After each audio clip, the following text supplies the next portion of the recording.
قال من قلة اللحم والبيض يا رسول الله؟ قال بل أنتم كثير ولكنكم غثاء كغثاء السيل، أو كما قال عليه الصلاة والسلام۔ اللہ رب العزت کا شکریہ ادا کرتا ہوں، اللہ تعالیٰ نے ہم سب کو مل بیٹھ کر کے یوم آزادی کے موقع پر ایک پروگرام منعقد کرنے کی توفیق عطا فرمائی۔ اس کے بعد حضرات کا تمام والے بھائی بزرگ سب حضرات کا نوجوانان شکریہ ادا کرتا ہوں کہ آپ حضرات میری ادنا سی دعوت پر تشریف لائے، بہت خوشی ملی، بہت حوصلہ ملا آپ حضرات کے آنے سے۔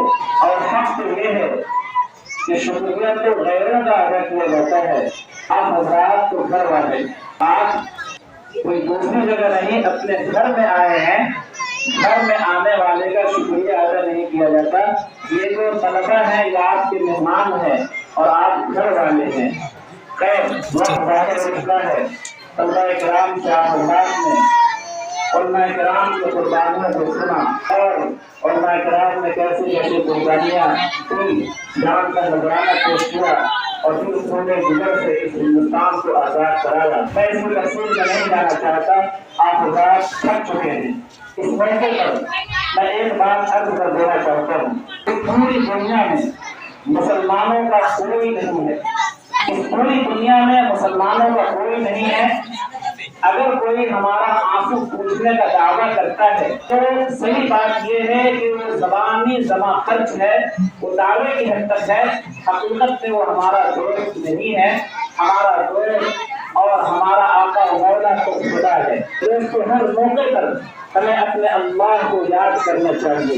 حدیث میں نے پڑھی ہے، اس کا ترجمہ کر کے میں اپنی بات کو ختم کروں گا، دعا ہو جائے گی، 2-4 منٹ، اس سے زیادہ وقت نہیں لیا جائے گا۔ حدیث میں آیا کہ ایک وقت آئے گا کہ پوری دنیا میں جتنے مذاہب ہیں، مختلف مذہب کے ماننے والے ایک دسترخوان پہ جمع ہو جائیں گے۔ صحابہ کرام نے پوچھا اللہ کے رسول کیا اس وقت مسلمان کم ہوں گے تو ان کو ملا دیا جائے گا؟ حضور نے فرمایا کم نہیں ہوں گے، بہت ہوں گے، وَلَكِنَّكُمْ كَثِيرٌ وَلَكِنَّكُمْ غُثَاءٌ كَغُثَاءِ السَّيْلِ، تمہاری حیثیت نہیں ہوگی، تم کمزور ہو چکے ہوگے، تمہاری کوئی وقت نہیں ہوگی، جس کی وجہ سے لوگ تم پر حملہ کریں گے۔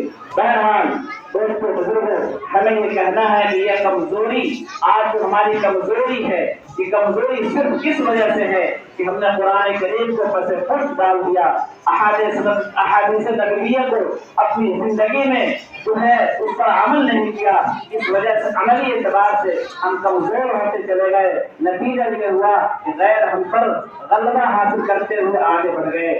ضرورت اس بات کی ہے کہ ہم اپنے روٹے ہوئے رب کو راضی کریں اور صحابہ والی زندگی کو دوبارہ زندہ کریں۔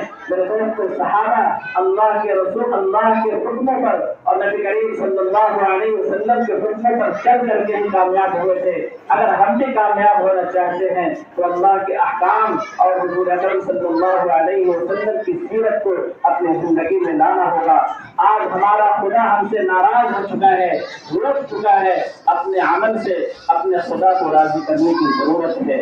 ہم رسم و رواج کے چکر میں پڑ گئے، ہم جو ہے خرافات اور بدعات میں پڑ گئے اور شریعت کو ہم نے پس پشت ڈال دیا، بالا تار رکھ دیا۔ ہم تو مسلمان تھے، اللہ تعالیٰ نے ہمیں سربلند بنا کر کے بھیجا تھا، لیکن ہم جو ہے آج بہت پستی کی زندگی گزار رہے ہیں۔